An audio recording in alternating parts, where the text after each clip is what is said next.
Voilà que tu es là. Et tu voulais, il me semble, dans ta chronologie, à un moment donné, écrire un opéra de Méditerranée.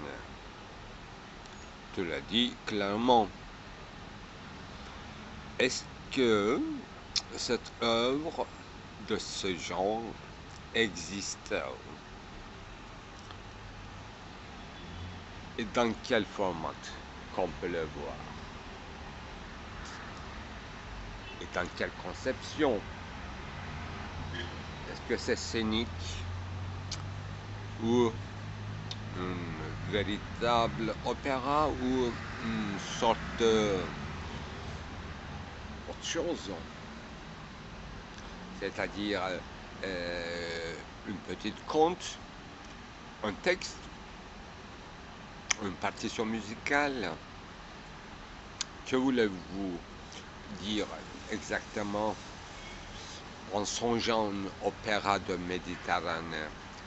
Parce que, à ma connaissance, il n'y a plus de Méditerranée, c'est-à-dire il n'y a plus de lieu à écrire un opéra sur la Méditerranée, parce que Méditerranée n'existe plus.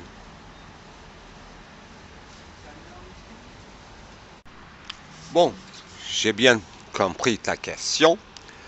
Alors, comme il n'y a pas un lieu social, c'est-à-dire l'endroit public, c'est-à-dire un ensemble, une communauté, même plus un peuple, donc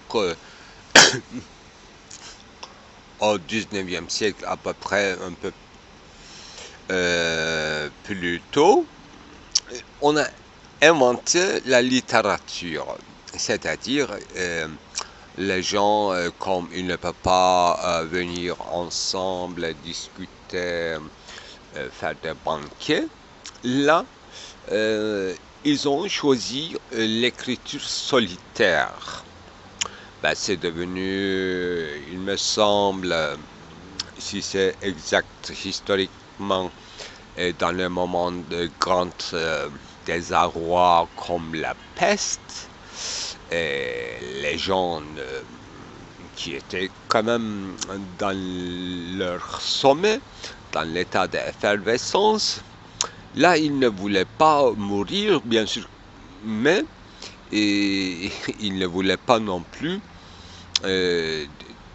s'isoler. Là, ils ont commencé à faire du théâtre de la peste dans le petit boudoir, si on trouve dans le château désaffecté, dont les propriétaires étaient déjà affectés par la peste. Là, ils, à la fois, ils buvaient tout le tonneau qui reste dans le chaos, eh bien, ils élargissaient leur dictionnaire avec les livres qu'ils trouvent dans la bibliothèque des seigneurs. Eh bien, avec les papiers, dans les chambres, cellules isolées, réservées à moi, ils écrivaient, chacun à son côté, des morceaux de dialogues et des situations étranges, des énigmes, des allégories, des paraboles, et souvent très amusantes et parfois réfléchissantes. Là, ce que j'appelle l'ensemble de ces écrits disparus, eh bien, trouvés par quelques auteurs, ramassés et rédigés en, en leur étude de leur propre livre, opéra, et ils ont fait disparaître ces manuscrits, des cahiers. Eh bien, comme la peste s'est retirée un jour, Alors, un genre nouveau d'écriture qui n'est ni philosophique ni juridique a fait jour dans la société et qui avait perdu sa joie en perdant toute conversation publique. Ces écrits ont commencé à se circuler et se faire recopier par les copistes de manière copieuse. Et là, dans le soir, ils ont essayé de faire des lectures dans les petites communautés, en moyen que ça ne marchait pas dans les familles, dans les manoirs. Ils ont commencé à chercher des lieux auprès des cimetières, auprès des coins de collines et des endroits comme le fleuve dans les nuits du printemps. Là, ils faisaient des lectures. Eh bien, certains jouaient des instruments pour illustrer les actes et les paroles. Eh bien, quelques jeunes gracieux et gracieuses commençaient à faire des figures étranges de danse, comme des sorcières, mais comme ils étaient très jeunes, alors ils mimaient d'une manière assez paisible les situations dont il était question encore d'eux, de leurs aînés et de leurs petites frères et sœurs. Ça devenait assez amusant de voir tout cela, et d'une manière sporadique, à l'absence des seigneurs, surtout dans les nuits d'été, et s'était prolongé vers une promenade vers les autres manoirs si on trouve des chariots pour se déplacer ou un chevalier en accompagnement avec les nécessaires conduites, c'est aboutissait à une journée ensoleillée tout en bain public. Ce que nous appelons l'histoire évolue.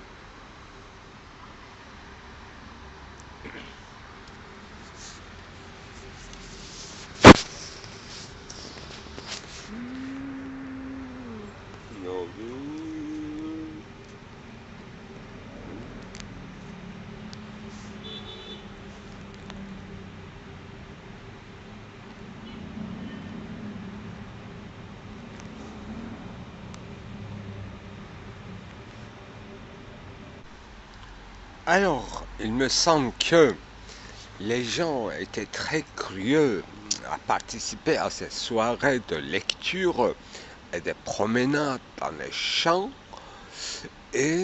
mais ils avaient quand même une certaine crainte. À chaque moment de parole et d'acte, ils étaient en attente que quelque chose de cruel qui se passe.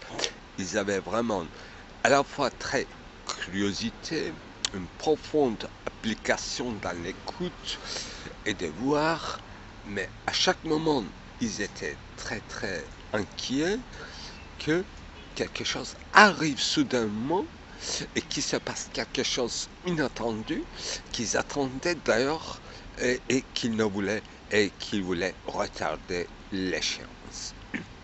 C'était un temps d'insécurité de la territoire et en plein air, bien qu'ils avaient habitué vivre dans les champs, dans ce paysage champestre, mais ils savaient qu'à chaque moment, il devrait y avoir un intrus, un chevalier avec l'accompagnement. Il pouvait effacer toute la scène, brûler tout et enlever les femmes et les enfants et le reste bien connu. Cette déchéance et cette peur finale faisaient encore plus attentifs leurs écoutes. Ils voulaient ramasser toutes les morceaux de grammaire et de tournure de phrases comme s'ils n'avaient jamais entendu. Ils mémorisaient tout cela comme si c'était un langage définitif, alors que c'était seulement des improvisations, chansons, danses et rien d'inquiétant. Mais l'inquiétude venait du public vers les acteurs et les dansants. Et les gens dansant, bien qu'ils étaient habitués à ce monde des gitans, eux aussi ils gardaient une certaine surprise d'être inatteignables par les paysans. C'est ça qui retardait le plaisir du théâtre jusqu'à 5 actes et la suite dans le manoir.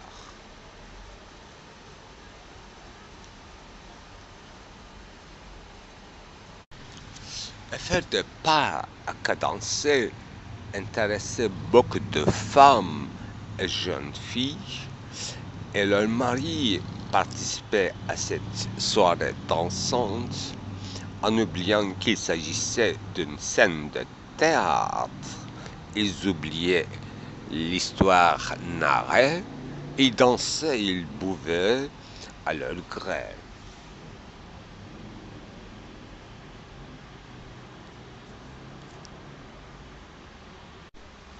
Et souvent on assistait à des arrêts brutales et abrupts des scènes narrées jouées dans une cadence habituée. Là, une petite jeune fille entrait dans la scène et exterminant son sac et et ces petites manies de vieilles dames de tricoter tout en regardant et dansant manifestaient leurs intérêts pour ces jeunes gens, gendres, jeunes filles d'arrière du grand-père éloigné. Ça leur intéressait leur fiançailles, mais tout en restant dans le spectacle, ils continuaient à tricoter dans tous les sens.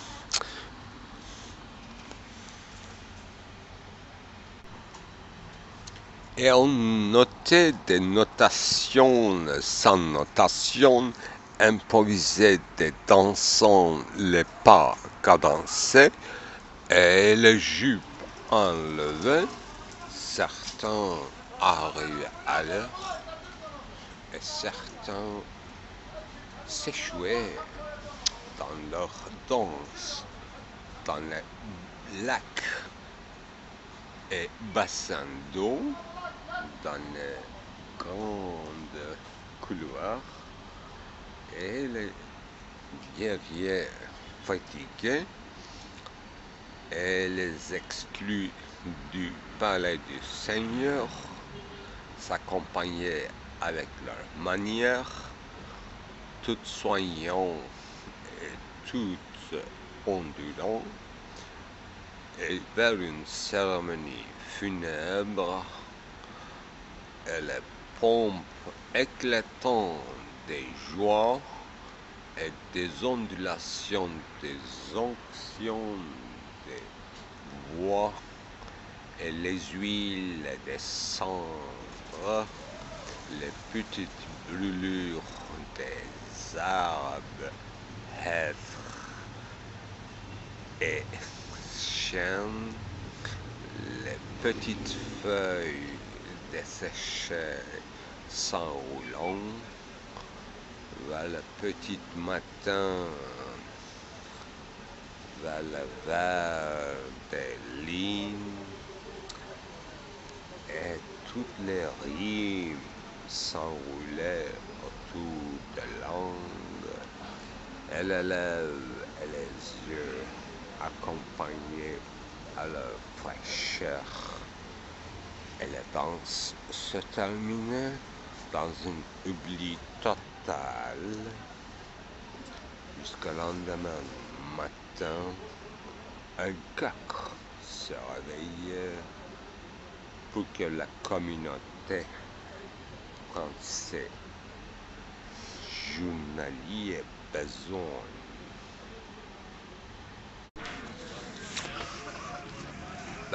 J'aurais dit que c'est comme retour du cinéma d'été en plein air dans mon enfance.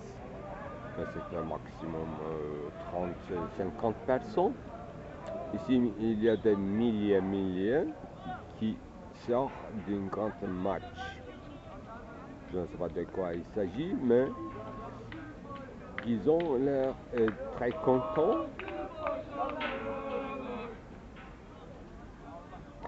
Il faut respecter parce qu'il y a des familles qui ont amené leurs enfants qui trottent sur les épaules.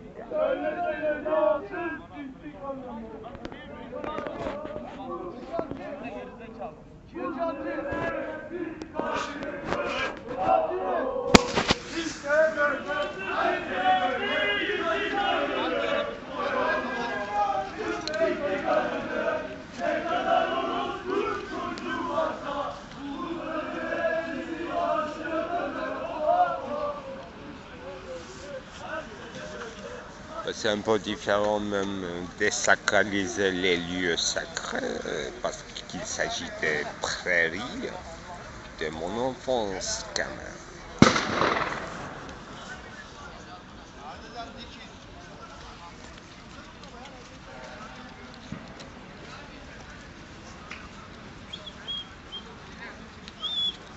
Je ne sais pas comment un gouvernement, une partie, je ne sais pas, peut organiser la ville d'une manière inextricable, c'est-à-dire des barricades, soi-disant construction urbaniste, mais ce sont des véritables barricades quand même en attendant un référendum. C'est inquiétant. C'est inquiétant parce que c'est bien fait, parce qu'il s'agit véritablement d'une partie, véritable construction d'amélioration d'un fleuve. Mais ce qu'on fait dans une grande artère à l'entrée de métrobus qui va vers l'autre côté de la ville, donc c'est embouché, retardé vers des barrières. Ouh là là, mais c'est facile, bien sûr. Ce ne sont que des tonnes, ça ne marchera pas. Ça ne marchera pas. Ça ne marchera jamais.